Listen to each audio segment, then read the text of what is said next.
Regarding the Putin and President Trump summit on Friday, why not invite Ukrainian President Zelensky to that summit? I know the president said yesterday that he's planning to speak with him right after the summit and even before, but why not invite Zelensky, and whose decision was it to not invite him? Was it the president or was it President Putin? Well, this meeting came about because the president of Russia asked the president of the United States to meet through his special envoy, Steve Witkoff, who, as you all know, traveled to Russia to have a conversation with Putin at his request.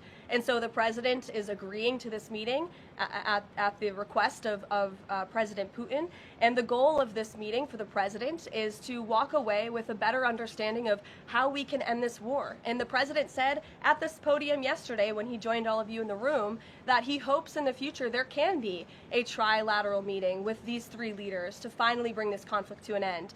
But this administration has really used every lever, has taken every measure to achieve peace through a diplomatic solution. And I think the president of the United States getting in the room with the president of Russia, sitting face to face rather than speaking over the telephone, will give this president the best indication of how to end this war and where this is headed. And another question on something that happened yesterday, but I wanted to get the White House response. A judge ruled that the grand jury transcripts in Ghislaine Maxwell's case should not be released. What's the White House response to that?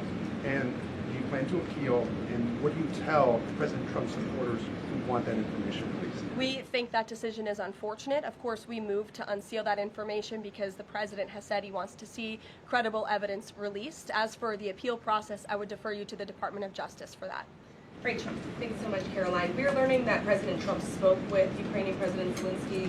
I was curious if you can share any more details about their call, and did Zelensky give President Trump any red lines, any non-starters ahead of this summit on Friday? Look, I don't want to reveal the private conversations between the president and President Zelensky, but what I can tell you is that the president has deep respect for all parties that are involved in this conflict and are trying to bring this conflict to an end.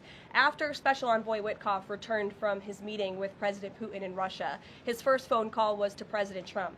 And President Trump's first phone call was to President Zelensky and to our friends in Europe to keep everybody in the loop about where the United States can see moving the ball forward to end this conflict. And so we continue to be very much engaged with President Zelensky and the Ukrainians, but also our allies in Europe as well. And then just one more for you. How does the president measure success coming out of this meeting? The president at times has suggested that Putin might be tapping him along. Is he prepared to walk out of this meeting if he senses that Putin is not serious about ending this war? I think I just answered that question for you and what the goal and the expectation of the meeting is. And I won't jump ahead of any hypotheticals, and I'll leave it to the president to speak to all of you after the meeting, which I'm very confident he will. Steve. Is he optimistic that a deal will emerge from this meeting, or is he simply going to listen?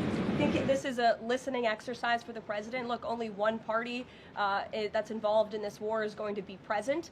And so this is for the president to go and to get, again, a more firm and better understanding of how we can hopefully bring this war to an end. Caroline, how did you settle on Alaska as the site for this? So there were some other sites being discussed. This is like it was a midpoint between the two meetings? There were many sites discussed, but of course Alaska is a state within the United States of America, so the president is very honored and looks forward to hosting President Putin on American soil. Last thing, is there a joint news conference planned, or will the president have a solo one? What sort of scheduling stuff? Yeah, the mechanics and the scheduling, Steve, are still being ironed out. For Friday, we're working with our Russian counterparts to put those plans into action, and of course we'll keep you all apprised on the logistical details of Friday as soon as we get them. Charlie? The president said at the podium yesterday twice that he was planning to go to Russia. Was that a verbal slip-up, or does he actually plan to go to Russia? Perhaps there are plans in the future to travel to Russia, and on Friday the president will be meeting with the Russian President Vladimir Putin in Alaska, as you know. Phil?